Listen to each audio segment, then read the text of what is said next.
Esselamu Aleyküm. UATV efirinde İstinat Kırım yayını. Bu programımızda biz dünyanın çeşitli devletlerinde yaşayan semedeşlerimizle bağ kuramız. Ve bugün Amerika Birleşken Devletleri'nin en büyük şehri New York'ta yaşap çalışkan, Amerika'da Kırım Tatar Milli Meclisi'nin temsilcisi olan Ayla Bakalı ile bağlandık. Sizni selamlayımız Ayla Hanım. Günaydın New York'tan. Aleyküm selam İbrahim Bey. İnşallah iyidirsiniz o yerde. Ayla Hanım, işte birinci sormak istegenim umumen Amerika'daki bizim vatandaşlarımızın, diasporamızın vaziyeti. Mesela o yerdeki bizim semedeşlerimizin sayısını tahmin edebilirsiniz mi? Derneklerimiz onların bir arada toplap olan mı ve aslında bizim cemiyetimiz anda nasıl faaliyetler alıp bara, bunu sormak istedim. Tabii burada Brooklyn'de burada Türk American Association var. Ve bu association'ın çok ciddi resmi bir accreditation var. 501c3 ve buna da eklesek yanında camisi var. O da charitable institution olarak sayılıyor.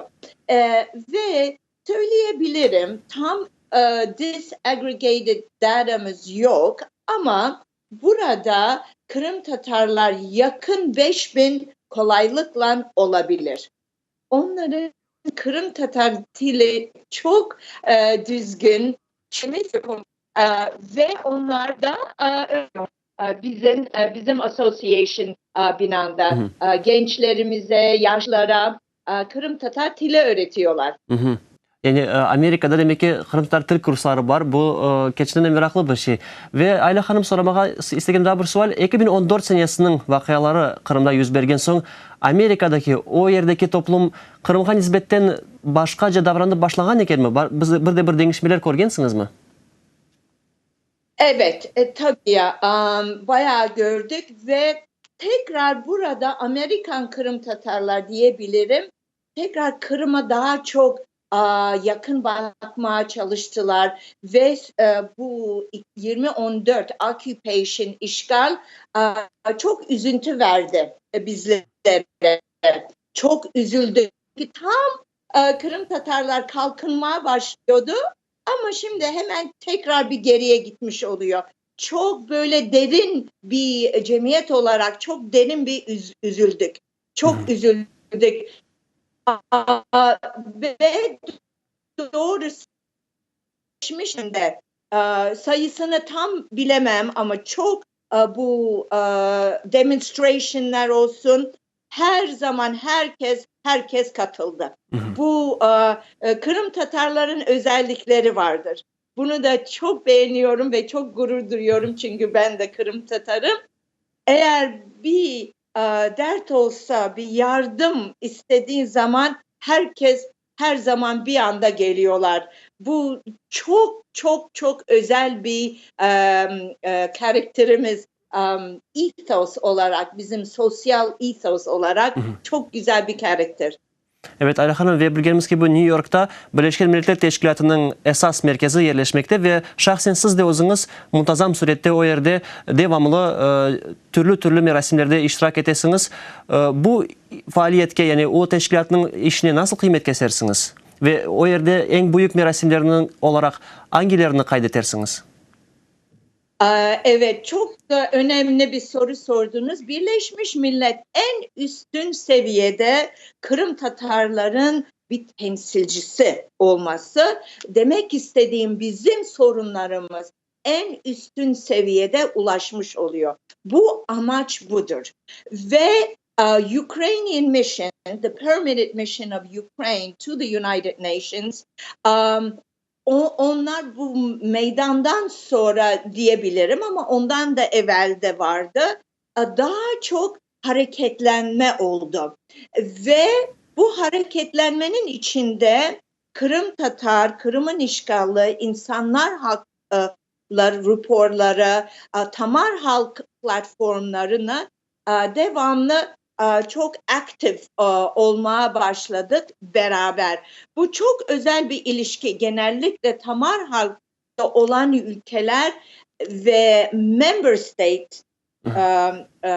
olan ülkeler birbirlerinden bu şekilde anlaşma olması Kırım Tatarlara, Kırım'a çok yardım ediyor. Çünkü bütün her Facebook'a çıkan, Instagram'a çıkan Kırım'da haberler o masaya geliyor. Tabii ya insan hakların konu çerçevesinin içinde, uygun çerçevelerin içinde o konuları devamlı getiriyoruz. Bu December 19 2017'de resolution, yeni bir resolution Ona çıktı. nasıl kıymet kesersiniz Tekrar. bu rezolüsyona?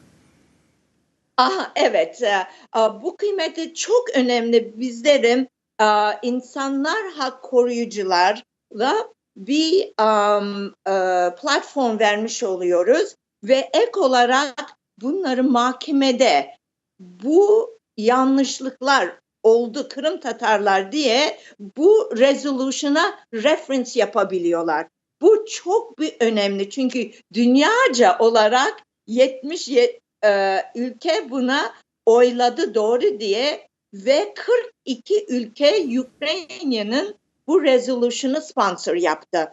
Bunlar çok önemli bizim bizi duyuyorlar mı diyen Kırım Tatarlar öz insanlarımız bizi düşünüyorlar mı, bizi unuttular mı diye eğer bir söz konusu olsa diyebilirim biz her noktayı, her derti bu şekilde Birleşmiş Millet'te bildiriyoruz.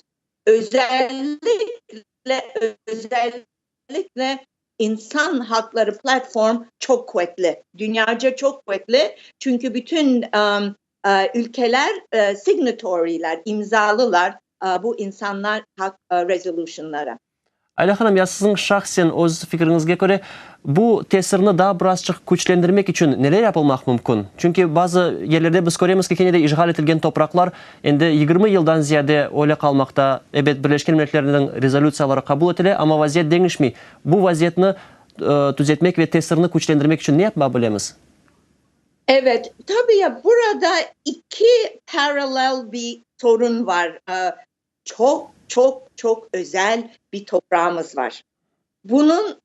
Onun için bu international, uluslararası buraya devamlı rol almak isterler ve biz bu rollarını da kendimizi devamlı buraya eklememiz lazım. Nasıl ekleyebiliriz? Ek olarak bizler de Kırım Tatar olarak çok ince analizimiz olması lazım devamlı. Bir de gerçek durumlar nasıl bize etkiliyor bunu da çok iyi anlatmamız gerekiyor. Demek istediğim communication, iletişim